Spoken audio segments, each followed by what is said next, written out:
back to Recharging the Human Battery Radio. My name is Dr. Stefano Sinicropi. I will be your solo host today. We are on AM 950 radio. I've been gone for a couple weeks, but I haven't been gone on, I would say it's pleasure because I had an amazing time recently at the Society for Brain Mapping annual convention, is 22nd Annual Neurotech Convention out in LA. And I'm going to spend actually the show talking about some of the insights that I was able to pull from there. It was an amazing meeting, but I'll just tell you a little bit about the background. So the Society for Brain Mapping and Therapeutics is an organization that was founded by a doctor named Babak Kateb. And Dr. Kateb is a neurosurgeon by trade. And he really identified the need for let's just say, the broadening of our horizons as far as brain, spine, pain management, regenerative medicine, all these things, and to bring all of these different topics together under one roof and to have people collaborating from all over the world to make that happen. My interest in the Society for Brain Mapping, when they first reached out to me, I didn't know much about it, but then started becoming involved in the organization a little bit more peripherally as they were doing some incredible fundraising for multiple organizations across the country in brain-related diseases and spine and regenerative medicine and interventional care, all kinds of things. And I had the opportunity to go down with them last year to Washington, D.C., to lobby for just a very broad number of different causes. My particular topic that I was lobbying on was the use of light therapy or photobiomodulation more broadly in the medical community, and really trying to get CMS to cover this. Because this is something that really can democratize healthcare. But there was everything from military medicine discussed there to epilepsy, Parkinson's disease, Alzheimer's disease, brain tumors, spinal conditions, all kinds of issues that we were able to go out there and lobby in DC. Eventually, I became the co-chair of the spine division of the Society for Brain Mapping. And we just had our first annual conference, for my first annual conference for me, I should say, 22nd annual conference. And it was a great opportunity to bring together some of the leading spine surgeons in the country and some from out of the country that were already associated with the group. But I brought kind of a different flavor to this event, and we were able to pull it off successfully. It was an amazing event. It was an amazing awards gala where there was really thanks paid to people who had either donated to the organization, patients who had come through the organization and have had incredible outcomes and now want to donate their time. There were some music stars there that performed that have very close connections to the organization. It was just an amazing weekend. And I want to talk about some of the things that came out of there, because I want you to see that when you put together these brilliant people from all over the world in very different specialties, all of the sudden connections start getting made between all these different things. And out of the Society for Brain Mapping meetings, literally publicly traded companies have been born from collaborations that have been made at these events. And so it's something that I'm going to be a very strong advocate for. We are going to be traveling here in a couple months back to Washington, D.C. I'm very excited because I'm going to get to interview some politicians and some other things as part of our event that we put on. But on the other side of the break, we're going to get into some of the, kind of the things that I've learned that I can bring to you that might either could be of interest, can help direct you in one direction or another, but really can tell you what we are doing outside of our traditional everyday practices to make the world a place where these information technologies, these medical advances can be brought out to the public. And it's more complicated than you might think. And we'll talk about that on the other side of the break. So we will see you here in a minute. We're on AM 950 radio. This is Recharging the Human Battery.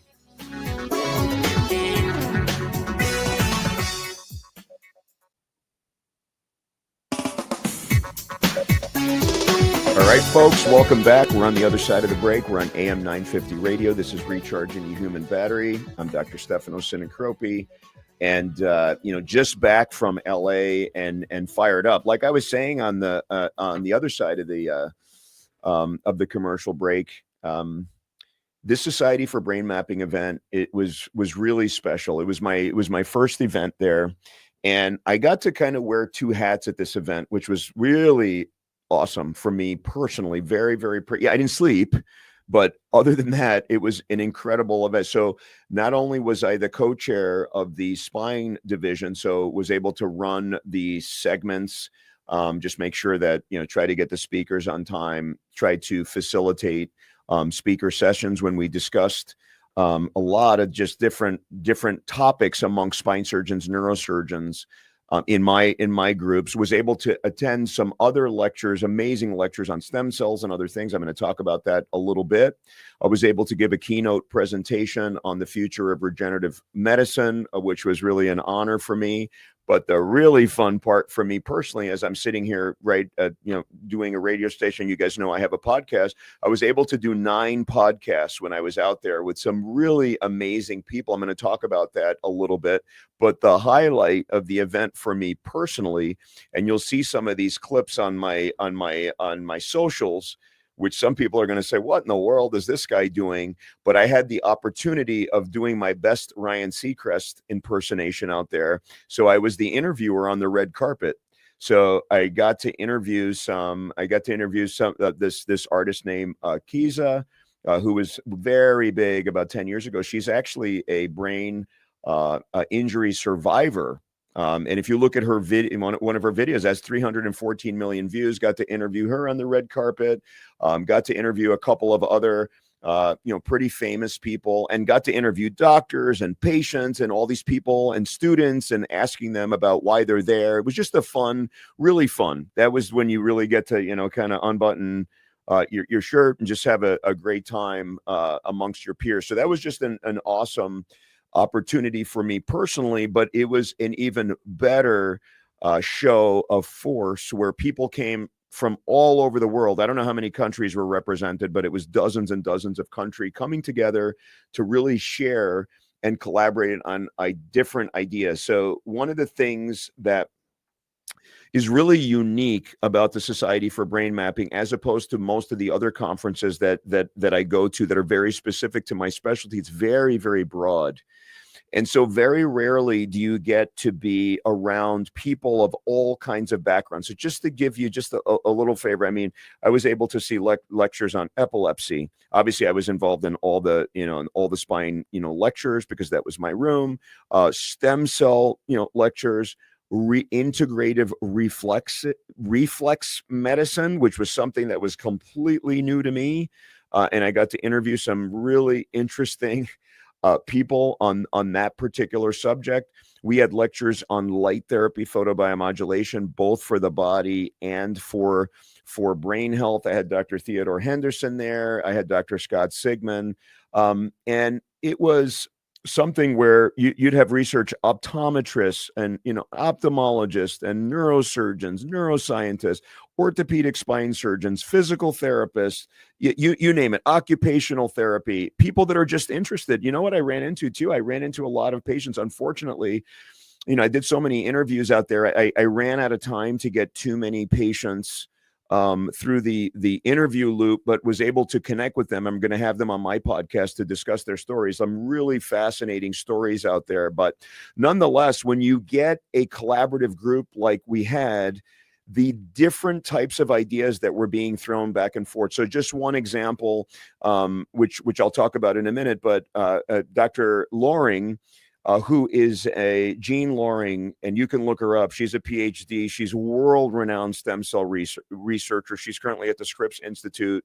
Was able to go to her lecture, and it was just interesting because when her research was presented, it's really fascinating to see what they're doing. I'll talk about that in a second as I go through some of the researchers and kind of what I learned and some little nuggets and just bringing out to you information that you might have never heard of. But interestingly, after that lecture, the discussion became, why is her organization not working with the Michael J. Fox Parkinson's organization, since they're doing such great work.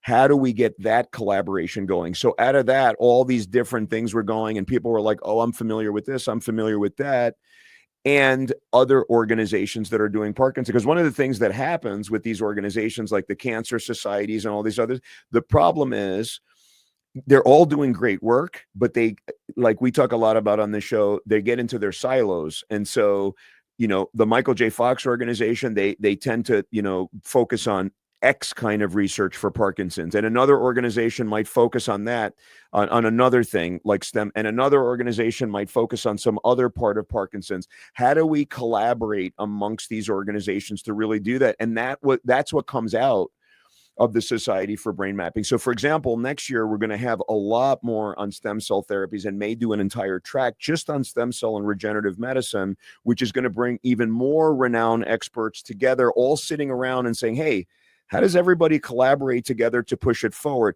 Then out of that, what you do is you see which nonprofits are doing what for-profits are doing what is industry doing.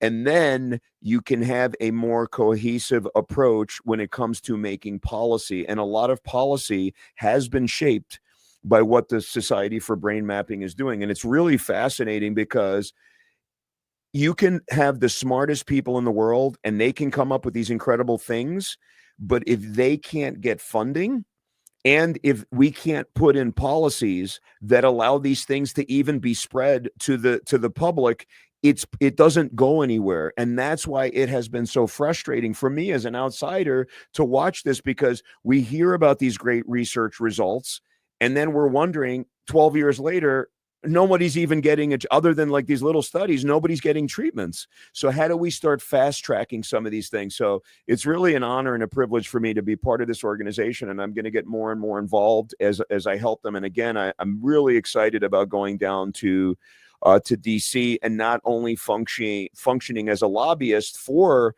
the Society for Brain Mapping, but now also being in a position where they're going to have me doing podcasting there. So I'm really hoping to get hopefully we can get a couple prominent senators and some representatives to sit down with me, because I really want to drill down into, that's great, I'm glad you support it, you can come here, you smile, we talk about stem cells, that's amazing, you smile, you get a picture with a bunch of people, and then 10 years later nothing happens. And guess what? We could have helped millions of people, but we haven't pushed anything forward. So what we need to do is, instead of, talking a lot or even doing a lot of the work, we need to take action.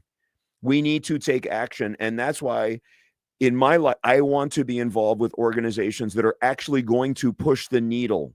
Because otherwise, what are you doing? You're just having meetings for the sake of meetings. Everyone's excited. Everyone's happy. You go out to the after party afterwards. Everyone's like, wow, that was amazing. What an amazing talk. And then nothing happens. So we really need to bring this stuff out there. So it's going to be awesome. Can't wait to go to DC. Obviously, I'll keep you guys posted on how that all goes. That's coming up in a couple months. So let's talk about a couple of the things. So you know what? Since we started on that, let's talk a little bit. Let's talk stem cells first. I'll tell you two really interesting interviews that I had out there. So we'll start with Dr. Jean Loring, and then there's one of the people that helps her. She's a patient. Her name is Jennifer Robb, and she has Parkinson's disease.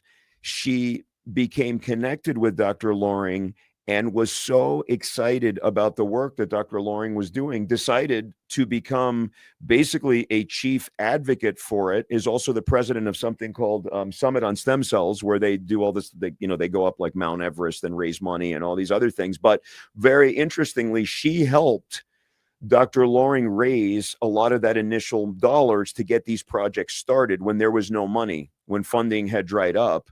And now we are at the point where a significant landmark study is being done on utilizing stem cells to try to reverse the disorder of Parkinson's disease. So to try to reverse and all the things that come with Parkinson's disease. So let me tell you, this is really interesting stuff. This is how it works.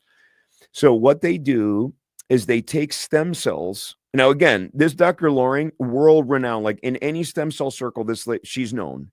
She's doing great stuff. She has got great collaborations with the NIH, with the FDA, and with NASA recently. I'll tell you a little bit about the NASA stuff.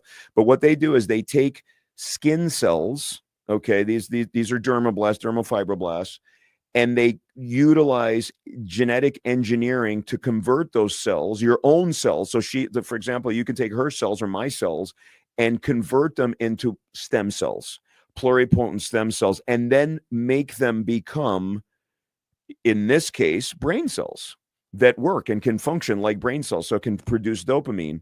So once you produce that, and you have to produce a lot of them, you have to replicate the cell line, we're talking in the millions, then you take those stem cells and you drill a hole in the skull, and with a little fine needle deliver those stem cells into a part of the brain called the substantia nigra. That's where the dopamine producing cells are, and gently leave those stem cells there, and then they find a home and become more like brain cells and then start producing dopamine again. So she presented the results in mice. It's so interesting what happens and how that area of the brain regenerates.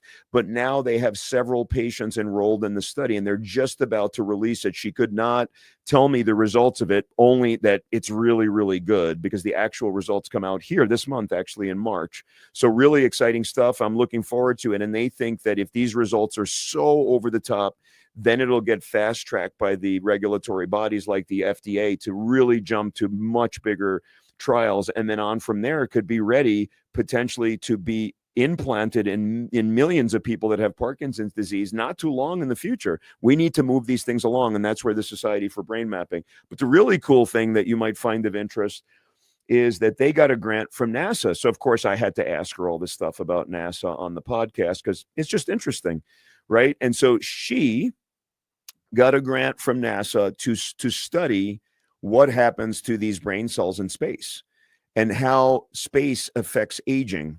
So they actually found that in space, your brain cells actually age somewhat faster. Now, this isn't a complete brain. She was able to replicate her own brain. Listen to this. She has a little mini brain. It's on the space station. Think about that. If that's not interesting, I don't know what is. So she has this brain. You have to feed this thing, and they're studying how it affects. And they found that the brain cells actually age faster, and it's going to give us potentially a glimpse into why Alzheimer's disease occurs and all these other things. But it's also going to help, with space medicine, as we obviously have aspirations on going to Mars. So of course, I asked the question: well, if the brain is aging faster in space, that's probably not so great. So we have to figure out, do we need to give them some kind of medicines or something like that to prevent more rapid aging? Again, obviously that's early in the studies. I'm clearly not an expert in that, but just fascinating stuff. But I did have to ask her if she has visions from time to time, because part of her brain, it's not her actual brain, it's an engineered brain. But I would just joke with her that, in science fiction movies, when people do that, it usually doesn't end up amazing. So just had to get a little insight. So, she gets these questions. So we had a little fun with that stuff. So very interesting stuff. So her work, look for Dr. Jean Loring's work on stem cells, which is really, I think she's going to make the cover of Time magazine if this really does what I think, because Parkinson's disease is something that affects so many people. We've had people in our family that we've seen Parkinson's, more Alzheimer's in our family, but we've seen some Parkinson's.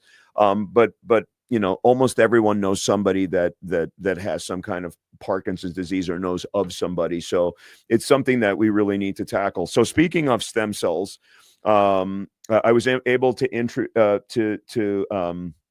interview just an amazing woman. Her name is Christina, and she was one of the recipients of stem cells along her spinal cord after her spinal cord injury. And she had her stem cells done at Mayo Clinic right down the road from us. And I'm a huge proponent of utilizing stem cells to decrease inflammation.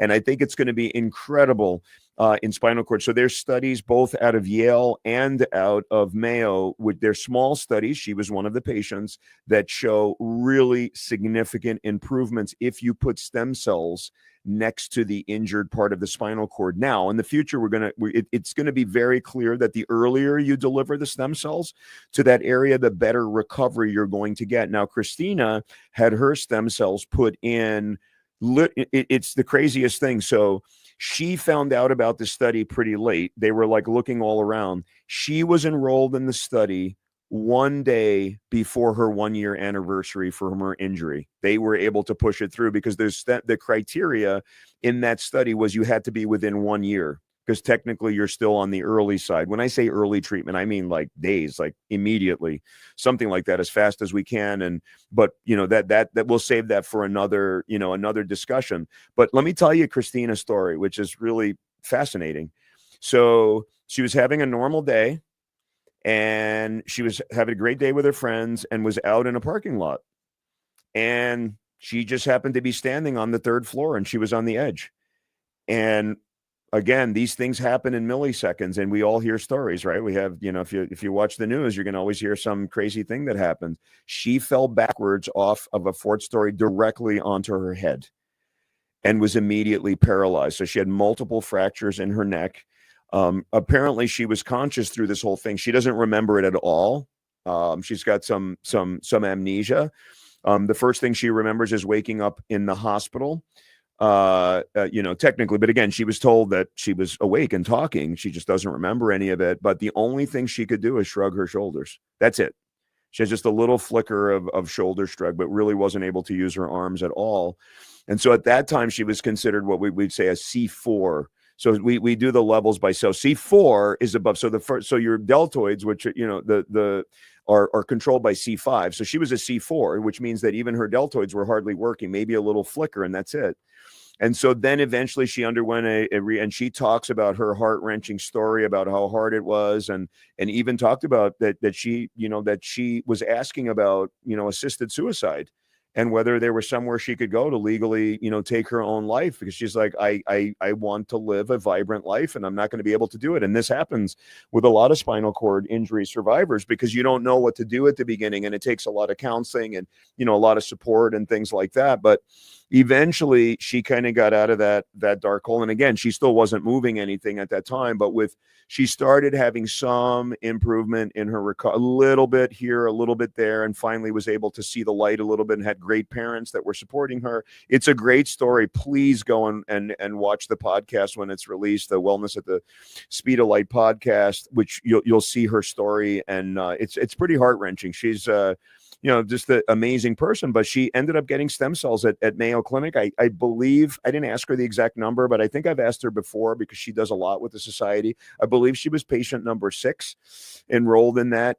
And she was able, so now she has function down to her biceps and a little bit of hand function. And so it's a dramatic improvement. So she lives independently. She moved away from her home state. She lives in California. And, she's doing really well and has a zest for life, and is out there and has, things custom made for her and this and that, and is able to be very active and very vibrant, and really trying to help spinal cord injury survivors, kind of wrap their heads around it mentally. And she's doing great things. You can also find her story on the Society for Brain Mapping website. She is a testament, because she ended up having a lot of these treatments through reaching out to the Society for Brain Mapping and then being put in the right direction. And so if people do have any kind of neurologic disorder or brain tumor or spine thing, please reach out to the Society for Brain Mapping. There are tens and tens of thousands of scientists that are somehow, collaborating with the society that you can have access to. So it's just a great place to go to. And like I said, it's such an honor for me to be affiliated with an organization I hadn't heard of. And I'm going to do my best to spread the message around, because again, Christina would have never gotten those stem cells if it wasn't for getting that information, because it's not easy to find this stuff. And it's really frustrating, for people, because they're told, well, what are you going to do? And, but yet there is help out there. So I think that the next just general, topic that I, would talk about, well, what I was fascinated about is I got to interview, a bunch of mostly some ortho guys, but there was a theme amongst some of the neurosurgeons that I interviewed. And again, I was asking them, what are they doing with their life, and the usual stuff, and how they're associated, and really cool stuff about them personally. But one of the overarching themes, and this is something that we talk, it's just interesting how, because that is such a demanding and grueling field, and they're seeing death and brain injuries and taking out tumors, it's really a life and death kind of profession. One of the things that comes out of it is, when you're first practicing, you become so immersed. And this happens too, this happened in my career too. You get so immersed with practicing, becoming the best neurosurgeon or orthopedics or whatever people's specialties are, that you almost get lost in that. So you're working these crazy hours, you're doing all this other stuff, and your own life kind of takes a back seat to all this. And that sometimes is a good thing, because you have to be great at what you do, and you have to help people, and you have to, prevent, at first, do no harm. So we want to be as best as we can be. But what really fascinated me is that these folks, almost everybody I interviewed, when they got around like midlife, they all began to have these epiphanies about how it's not just about the physical stuff, like taking out a brain tumor or fixing an aneurysm or fixing a spine or whatever. There is so much spirituality that comes along with this stuff. And they themselves, so many of them have become so much more spiritual, not religious necessarily, spiritual.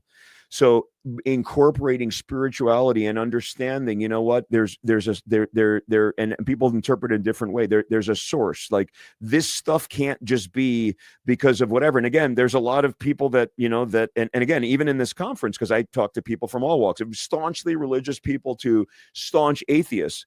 But it's interesting, when you're in these fields and you're around life and death all the time, all of a sudden you start seeing like a beauty in a different way of life and how fragile it is. And there's a spirituality that starts coming in. And even the people that were, I did interview somebody that just said, actually, Dr. Wagner, great guy from Brazil, because now I say we, because I'm part of the organization, but does a lot with the Brazilian society. Really excited. I'm really excited, by the way, for going and giving some talks in Brazil. I think that's going to happen in 26. But anyway, just talked about how, even though like religion is not a big part of his own, he's in Brazil, which is very, religious and very religious, actually, and has some other, interesting beliefs, but has become so spiritual. So because it is so important how the mind kind of correlates with all this stuff. So it's changed the way they practice, it's changed the way they approach patients. And it's such a beautiful thing to see, because I also went through the kind of a similar, transformation myself. I had Dr. Haridas, who was the current president, and he's the outgoing president now. Dr. Hussein is the new president incoming, both neurosurgeons.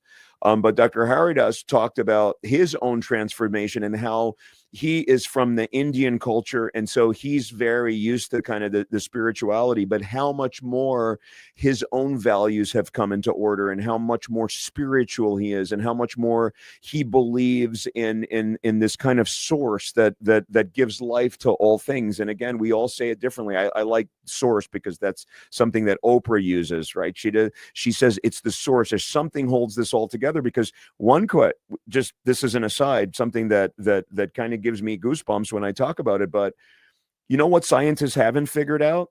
They figured out all kinds of formulas. They figured out all kinds of other stuff. Now quantum mechanics is looking at things obviously from a totally different thing. You know what no one can answer? Why everything just doesn't fall apart. Like, no, that can't be answered. It's like, why? I get it. You have formulas, whatever, but they don't explain why everything is the way it is, why things just don't go into complete chaos, and just like, why does everything just explode? We don't know. Yes, we could talk about bonds and how different atoms bond to each other, and then they make molecules and so on from there, but that doesn't explain it. It doesn't. It's kind of like the whole, that theory of everything. Like there's no one's come up with what's the theory of everything. How does everything work? And so there's this thing. There's some energy force. Whether some people think of it as a being, some people it's just the source. It's hard to explain, right? It's above my pay grade. I don't know. I'm a human. I don't know what's going on. But I do know. I agree with all these people that the more you see the beauty in it, more you see death, the more you see miracles, the more you see, people going through things that are so horrible and then yet making a comeback. You say there's something else to this. It was beautiful to see, because And you'll see that. Watch some of the interviews. You'll just see, like, you don't expect, one surgeon interviewing another surgeon, and we're going on crazy tangents about spirituality and the source and the quantum realm, and how that all, plays into it, all that. So it's just incredible, to see people's personal transformations. That's something I'm interested in. And I think the more we transform as physicians, as people that are in a whole, like, it can be rough. It's tough, to deal with all this stuff, but making these transformations really helps people with their burnout, because you're part of a higher calling, a higher purpose. There's more to it than just this transactional, oh, there's somebody in front of me, let's fix their whatever they have. So really, really, really interesting to see. So that was what I got, and I that obviously that's not probably what you're expecting me to say. You might say, oh, we talked about glioblastomas or whatever. Yes, we talked about all these different, tumors and things, and what the latest research is and stuff, but that's not the heart. I want to bring stories to you guys that are very different, so that you can see, like, the interconnectedness of humanity, and how we're kind of all in this together. We're all figuring it out. In a way, we're all lost, but the more we bond together, we feel like camaraderie of our fellow humans, and we can make this a special place. And hearing that from, world-renowned neurosurgeons, you don't hear that every day. And I want to bring that out. And that's the stuff that really inspires me to do a lot of this media stuff. So next thing, of course, I have to go there, because I had two, renowned guys on the podcast out there in LA. It's photobiomodulation. So I had the privilege of having Dr. Theodore Henderson as one of my podcasts. Again, these will all be released over the next couple of, probably over the next like 4 or 5 weeks. There's a lot of them, so we'll try to get them out pretty quick. But Dr. Theodore Henderson is a psychiatrist. He's in that psychiatry world. He does a lot with SPECT scanning. He's very well, he's very well published. Me and him actually just published a white paper together talking about, the power of laser therapy over just regular light therapy for penetrating the brain. That's a whole aside, but got to really pick his brain about the work that he's doing. So he takes care of a lot of ex-NFL players, a lot of military, a lot of vets. He takes care of some current NFL players, but a lot of his clients are outside that, because in the NFL, it's a little bit different. They try to keep things tight to the vest. He does have some, but again, that's beyond the scope of what we're talking about now. But the power of light treatments for brain conditions, this was our discussion. This is something I'm really passionate about. We're seeing improvements in Parkinson's disease. We're seeing improvement in Alzheimer's disease. We're seeing tremendous improvements in concussion and TBI. It can be used for so many different manifestations of brain disorders. And when I talk to these guys, of course, I'm going to pick, I'm just going to kind of like pick out what their frustrations are in why these technologies are not being offered broadly. Again, right, we have this big neurotech convention. There are some of the therapeutics, which again are saving lives, no question, are very expensive to the system, very expensive to the system. And then some are very necessary. There's so many rare genetic disorders, and there's all kinds of things where you just have to spend a lot of money to help people. However, there are things like light therapy, which can help to democratize medicine. Why? Because if you think about light therapy, we could easily bring a lot of light therapy to third world countries and do it in an economic fashion. Think about the amount of dollars that we send to these countries. Why are we not spending it on economical treatments to help their populations with diseases that they cannot afford, right? So for example, you're not going to get a deep brain stimulator, okay, which is common here in the United States for a movement disorder, if you're in a lot of places in sub-Saharan Africa. It's just not going to happen. It's not even a thing, right? And so this is a problem. So why are we not bringing extremely low-cost technologies like light therapy to those areas? Why don't people know about these things? So we just kind of went back and forth because we're both frustrated about it. And again, not medical advice, but these are things that can really help people to improve their lives pretty dramatically. And so Dr. Theodore Henderson, just brilliant guy, well-written. I encourage you to look him up and what he's all about. And then I had my buddy, Dr. Scott Sigman, aka the Fro, who is a renowned orthopedic surgeon out of the Boston area. who is the CEO and founder of Ortho Laser, which is a franchise across the country, which provides laser therapy for musculoskeletal conditions. And you guys know we do this in our clinics, and it's really, yeah, I can't speak enough about how powerful the laser is for musculoskeletal conditions. But I always love sitting down with Dr. Sigmund because he is a polished podcaster himself. We've done 2 podcasts. We did the Home and Away show. He was on my podcast. That was on his podcast. And when we get together, you know, he calls us the Laser Bros or whatever. And he really, really cool. But it was amazing to have him and Dr. Henderson in the same room. Like, I mean, this is royalty. We're talking about. And so now out of that, having the opportunity to have all these people kind of get to know each other and in the same room, you know, we're planning to do a webinar with people that are really interested in photobiomodulation that can really get the message out and really, you know, push that webinar so people are listening to, you know, people that know what they're talking about. And I want to get those guys. And I also want to bring Dr. Casano and Dr. Michael Hamlin, you know, 2 of the world's, you know, foremost researchers on brain treatments with light therapies, all in one room to discuss how we can make impacts. Like, for example, how do we get our information out to Alzheimer's societies? We're talking about collaboration, to Parkinson's groups, to traumatic brain injury survivors and the groups that they work with. Again, these are the reason I'm so passionate about it is we're not sitting here. Yes, and are there medicines that people need? Yes, but that's not what that topic is about, right? This is low cost, extremely low risk treatments that can make an impact. And so pushing these things pretty aggressively, it's helping a lot of people and it's not hurting anybody. So these are things that really we need to collaborate on. We need to push and push and push on these things. I mean, just there are so much potential. I cannot emphasize what the potential is for light and laser therapy treatments for the brain.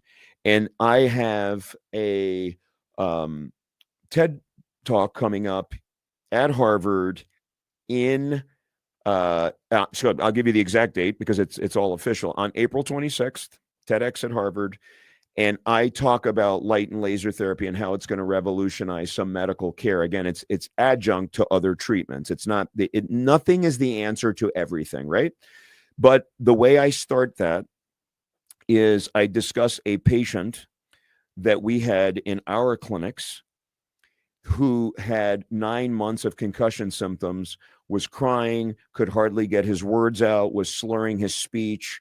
And I said, listen, I know that you're not familiar with this. Why don't we try these treatments on you? After his first treatment, he was able to not slur his words. It was the first time he was coherent in 9 months. These are his words. I'm not putting this is what he said, but he was so emotional about the fact that he was actually able to verbalize his talk, not have to speak slowly, you know, kind of, he felt like his brain was woken up, that he made the entire staff cry. This was in our Maple Grove location. That powerful story is the way that I open up my TED Talk on April 26th. Why do I open it up that way? Because without hearing those patient stories, I could talk about science for 10 hours and you could care less. You want to know, like, well, tell me what happens when you do this stuff. What we do need to do, though, is really broaden the amount of studies that are out here. And that's where the Society for Brain Mapping comes, and the fundraising and all these other things, because we do need broader studies, because the general medical population is not, even though this is really safe stuff, that's been proven, is not going to really push this heavily until those studies are funded. And I can tell you that NIH funding for these like lower level therapies is very poor. And we are going to lobby our butts off to get money in for these really good causes. And so On the other side of the break, we'll close it up with some other little nuggets that I picked up from that conference. Hopefully this helps. Hopefully it just stimulates you to go out there, see what the Society for Brain Mapping is all about. Look at the great things that they're doing. Look what other organizations are doing. I love organizations that are out there making an impact and making a difference. We'll see you on the other side of the break. This is AM 950 Radio, recharging the human battery. I'm Dr. Stefano Sinicropi. Talk in a minute.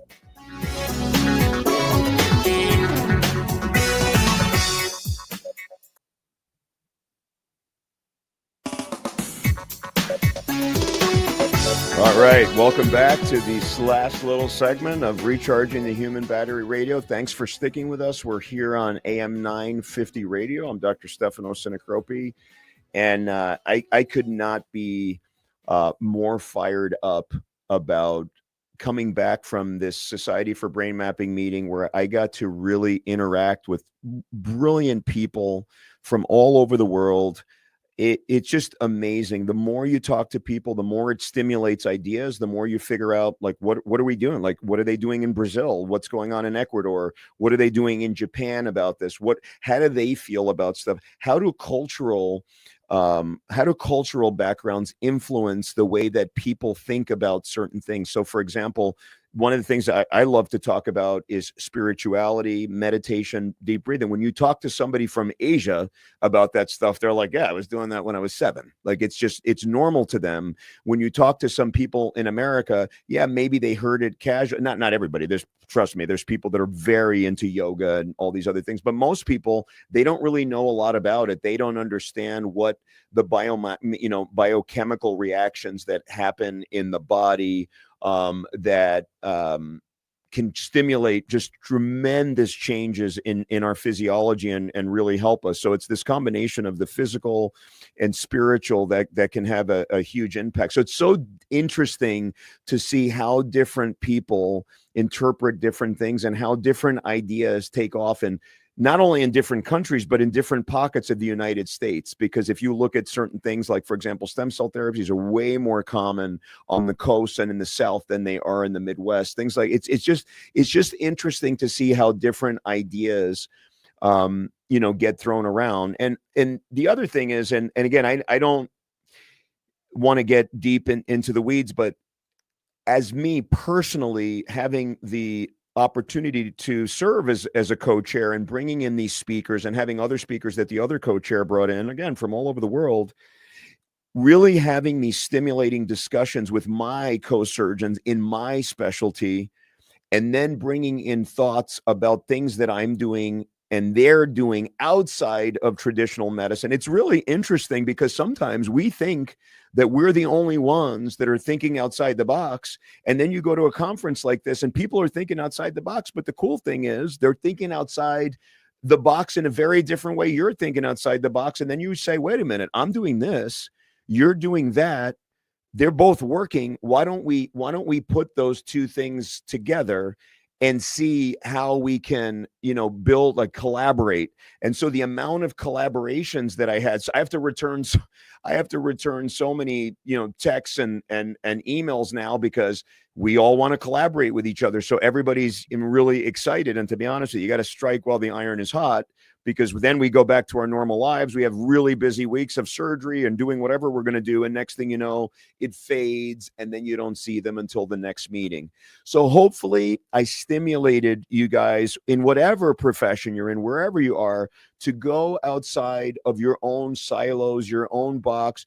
Go to these meetings, whatever you're involved in. If you're like the spiritual healer, if you're an athlete, if you're whatever, go to these. There are so many societies and they're doing amazing things.